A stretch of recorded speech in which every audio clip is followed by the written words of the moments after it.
Bonjour la famille, bienvenue dans cet nouvel épisode de Parlons-en Agribusiness. Dans la vidéo d'aujourd'hui, on va parler je vais répondre en fait à la question de un de mes abonnés. Il y a un des jeunes qui suit mes vidéos, qui avait mis dans les commentaires, qui avait demandé, qui avait dit qu'il a un problème avec ses poussins, ses poules plutôt. Il a quelques poules. Ce ne sont pas des poules vraiment de race de pondeuses, mais des poules en général, c'est des poules mixtes. Et puis il a d'autres, il a beaucoup c'est des mélanges. Hein. Il a des races locales, il a des Sussex, il a quelques poules mixtes. Et donc, sa question c'est pourquoi, qu'est-ce qui se passe, pourquoi il n'arrive pas à avoir des œufs? En fait, il a des œufs parfois, mais il n'en a pas comme il s'attendait, quoi. Donc, le problème, c'est que, dorénavant, je voulais dire, j'ai oublié de mentionner que j'avais promis de faire vraiment beaucoup de vidéos après la formation parce que j'avais mis en ligne la formation sur l'élevage des poules de ponte, des pondeuses, l'élevage des pondeuses, un business lucratif. Donc, la formation est toujours en ligne. Donc, après ça, j'avais décidé de faire beaucoup de vidéos, mais vu que j'avais quelques occupations, j'ai des élèves du collège que je suis aussi, que j'encadre, donc j'étais un peu occupé par ceci. Donc, là, je vais relancer, je vais quand même chaque semaine faire des vidéos. Et donc, la vidéo d'aujourd'hui, ça va être concernant pourquoi mes poules ne donnent pas des œufs. En fait, cette question est là, en même temps une réponse à qu'est-ce qu'il faut faire pour avoir des œufs. Parce que connaissant les causes, tu peux facilement, en connaissant les causes, tu peux facilement trouver des solutions à tes problèmes. Hein, ok? Donc, disons, lui, il m'avait écrit, il a dit, il a environ 18 poules. Et sur les 18, il y a des jours où il y a des semaines, il arrive à avoir 3 toute la semaine, 4. Tu vois, c'est stressant parce qu'il m'a dit aussi que, en fait, lui, il achète un sac. Le sac coûte à peu près 12 000, maintenant 12 000 francs CFA. Il achète un sac tous les 2 semaines. Vous imaginez donc, chaque 2 semaines, lui, il dépense 12 000, mais au finish, il n'a vraiment pas des œufs, quoi. Or, lui, il espérait avoir des œufs pour vendre les œufs et avec ça, et puis compléter un peu pour acheter l'élément. Il s'attendait à avoir peut-être 18 œufs par semaine. Et c'est pas ce qui se passe, quoi. Et donc, la vidéo d'aujourd'hui, on va voir les multiples raisons, parce qu'il y en a une multitude de raisons qui peuvent emmener au fait que les poules ne puissent pas donner des œufs. Donc, c'est comme toujours votre humble serviteur, le docteur Geoffroy Baudeur-Empiri. Si vous n'êtes pas encore abonné, abonnez-vous à la chaîne, partagez les vidéos, ça peut aider des gens qui sont dans le business. Donc, partagez sur vos plateformes, partagez sur Facebook, partagez les vidéos sur TikTok. Donc, c'est comme toujours votre humble serviteur, le docteur Geoffroy Baudeur-Empiri. Je vous dis, let's go!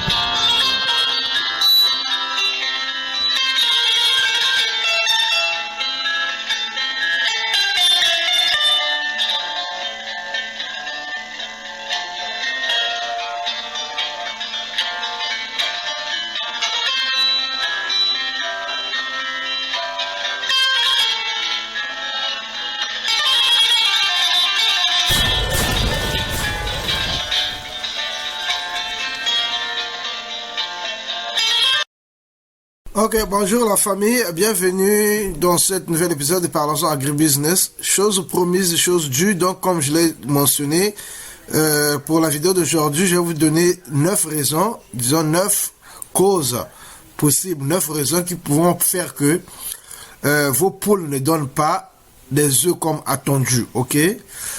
Ok, allons-y. La première raison, ça va être la source des poussins, ok? Il est essentiel de comprendre que les différentes races ont des caractéristiques différentes en ce qui concerne la ponte et l'alimentation. Par conséquent, vous devez vous assurer que vous procurez vos oiseaux, vos poussins, vos futures pondeuses dans des fermes ou des couvoirs ou des fermes réputées. Donc, parce qu'il y a des couvoirs qui vont vous vendre des poussins, ils vont dire que c'est des poussins pontes, mais c'est pas des vrais pontes, parce que si c'est pas des F1, si c'est pas vraiment des poussins qui sont issus de vrais parentaux, pour que ça puisse donner des poussins qui vont avoir une bonne production. Vous n'aurez pas des bons poussins, à la fin, vous n'aurez pas une bonne production. Parce que si c'est les F2 qu'on a croisés entre eux, ou bien les F3, vous n'aurez pas une bonne production. Ça, ce qui concerne les pondeuses commerciales, les races commerciales, ok? Donc, il faut faire attention, il faut aller vers des couvoirs réputés. Ça, c'est la première, le choix donc, des poussins. Ça, c'est la première raison. La deuxième raison, vraiment la raison majeure, c'est l'alimentation. Parce que si tu choisis pas une bonne alimentation, il faut savoir que la nourriture, dès le début, il faut faire un bon choix. Une bonne nourriture doit être d'une meilleure qualité. Doit fournir un rapport équilibré pour vos poules. Si ça se fait mal, il faut chercher des agriculteurs prospères, des collègues qui ont des pondeuses et qui connaissent des endroits là où ils achètent la bonne nourriture. Parce que si vous achetez seulement la nourriture comme ça et que c'est seulement le mélange de maïs et de soja, il n'y a pas des micro-éléments, il n'y a pas des ingrédients, vous aurez des surprises. Parce que une bonne aliment doit être équilibré, doit avoir tous les éléments nutritifs, ça doit avoir des minéraux, surtout les minéraux, ok? On ajoute des acides aminés dans les aliments. Hein? Il y a des antitoxines, il y a les phosphates, le calcium, les lysines, méthionine. Si l'aliment c'est un mélange seulement de comment on appelle ça, maïs plus arachide là, ce qu'on vend là, vous n'aurez pas vraiment une bonne... Donc, il faut considérer l'alimentation. Et l'autre chose, c'est que le calcaire dans l'aliment, la supplémentation en calcium est encouragée pour avoir des coquilles d'œufs plus solides. Aussi, un changement brusque dans l'alimentation entraînera une diminution de production d'œufs. Donc, le changement d'aliment, parce que les aliments sont différents. Tu vois, c'est comme l'aliment, la nourriture, c'est différent de goût. C'est différent. Donc, un changement brusque va automatiquement faire la baisse de production. Donc, le changement doit être fait graduellement, donc petit à petit, ok?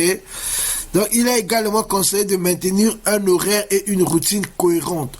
Nourrir vos poules à intervalles réguliers. Ramasser les œufs à intervalles réguliers. Ce qui veut dire, par exemple, si vous les nourrissez chaque jour à 8 heures, il faut faire cela à 8 heures. Si vous les nourrissez à 8 heures et à 13 heures, 8 heures et à 13 heures, vous ramassez les œufs à 11 heures. Donc, vous gardez les heures que vous faites. Si vous changez, ça cause aussi la baisse de production, parfois le manque des œufs. Troisième chose, c'est l'approvisionnement en eau. Fournissez toujours de l'eau propre à vos poules, ok? Vous devez savoir que si vous ne pouvez pas boire cette eau, donc cette eau aussi n'est pas bonne pour vos poules, ok? Assurez-vous de laver vos abreuvoirs soigneusement chaque fois que vous mettez chaque matin. Vous nettoyez les abreuvoirs, vous les lavez bien, et puis vous mettez de l'eau fraîche. Et visez à fournir suffisamment de points d'eau. Il faut mettre beaucoup des abreuvoirs par exemple, quoi, pour que les dominants ne puissent pas faire de sorte que les autres ne puissent pas boire de l'eau. Or, quand il y a beaucoup d'abreuvoirs, ils peuvent empêcher les petits oiseaux de boire de l'eau. Comme les poules ne parlent pas, vous ne pouvez même pas savoir qu'ils ont pas bu. Ok, donc les poules, on dit que les poules consomment deux fois plus d'eau que de nourriture, ok? Donc, faut vraiment l'approvisionnement en eau puisse être vraiment garanti, quoi. La quatrième chose, c'est l'éclairage. L'éclairage est un élément essentiel pour les pondeuses. 14 à 16 heures d'éclairage sont nécessaires pour assurer la cohérence de la production d'œufs. En raison d'un changement des heures de clarté au cours des différentes saisons, donc il est impossible, avec seulement la lumière du soleil, là, d'éclairer suffisamment. Donc il est donc recommandé de prévoir de la lumière artificielle. Donc il faut avoir des ampoules Donc, la durée, c'est à peu près 14 heures à 16, 14 à 16 heures. Ok. La source de la lumière et son emplacement, c'est important de considérer aussi cela. Ok, donc c'était ça, la source de la lumière, l'intensité lumineuse. Donc, faut pas trop que ça puisse être trop brillant, sinon ça a des effets négatifs. Ok. Et pour ceux qui souhaitent mettre, il y a des programmes d'éclairage, des programmes de lumineuses d'éclairage pour des fermes commerciales. Donc, souvent, ces programmes sont donnés dans les couvoirs. Les couvoirs réputés vous donnent un programme. Donc, comment éclairer par rapport à l'âge. Quand la poule a 16 semaines, 10 semaines, il y a différentes intensités que tu dois utiliser. Ok. La cinquième chose, c'est l'âge des poules. L'âge de poule pondeuse est très important parce que, en général, les poules pondeuses commencent à pondre entre la 16e et 18e semaine. Ne vous attendez pas que vous puissiez avoir des œufs avant la 16e semaine, ok? Ensuite, les poules vont pondre jusqu'à au moins 50, 60 semaines. Ok, ils vont vraiment pondre la première année, là, ils vont vraiment bien pondre. Et après, ils vont rentrer dans la période de mue. Donc, chaque année, ils vont avoir des mues. Donc, c'est la sixième cause. La sixième cause, c'est la période de mue. La période de mue, c'est qu'ils vont perdre les poules vont perdre les plumes. Ok? Les poules recommenceront à pondre après la première mue, mais continueront à muer chaque année. Les poules les plus pauvres mueront plus souvent, et ce qui va affecter le nombre d'œufs pondus. Pendant ce temps, les poules cesseront de pondre. Il y en a d'autres qui vont mettre toute leur énergie pour que les plumes, dans la croissance de nouvelles plumes, ok?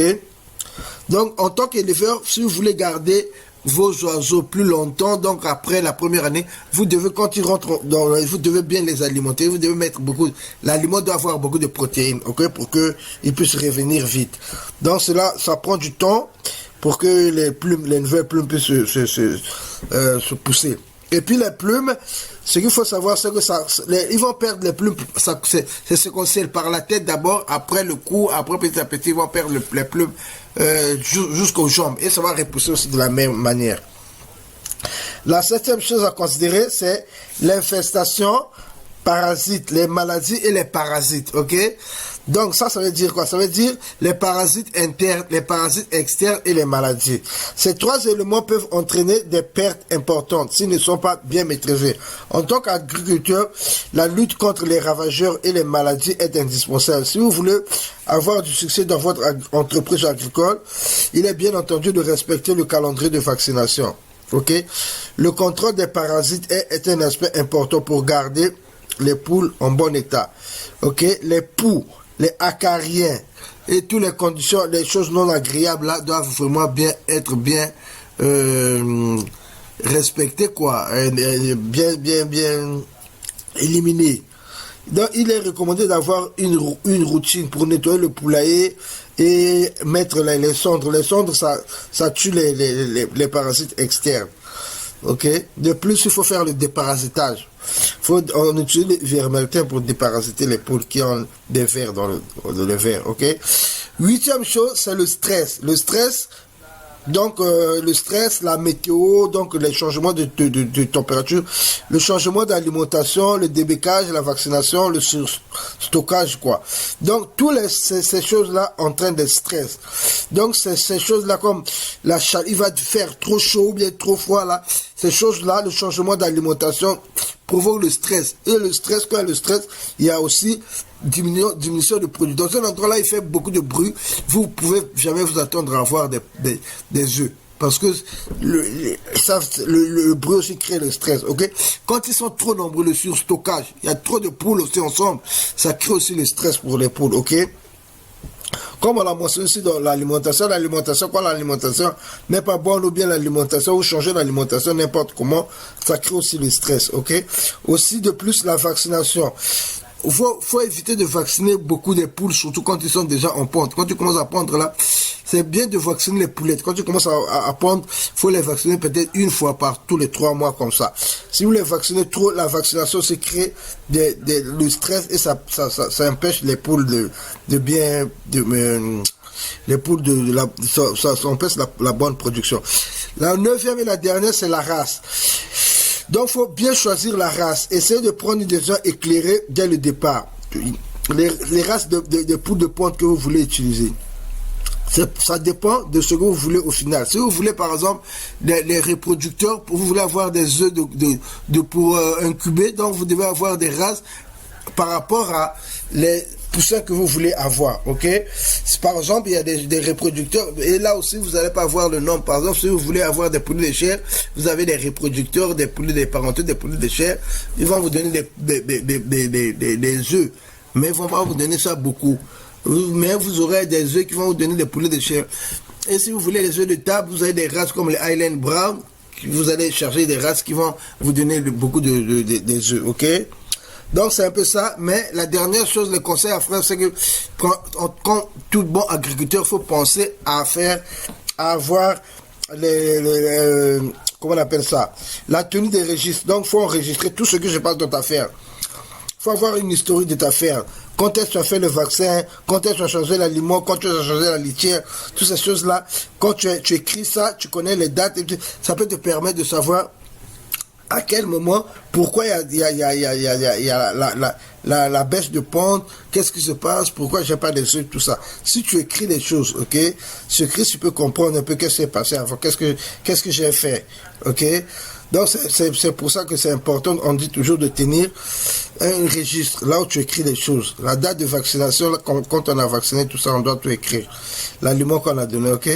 Donc c'était tout pour la vidéo d'aujourd'hui, comme toujours. Abonnez-vous à la chaîne, partagez la vidéo, ça peut aider les amis. C'est votre humble serviteur, le docteur Geoffroy Baudelaire Empire. Je vous dis bye!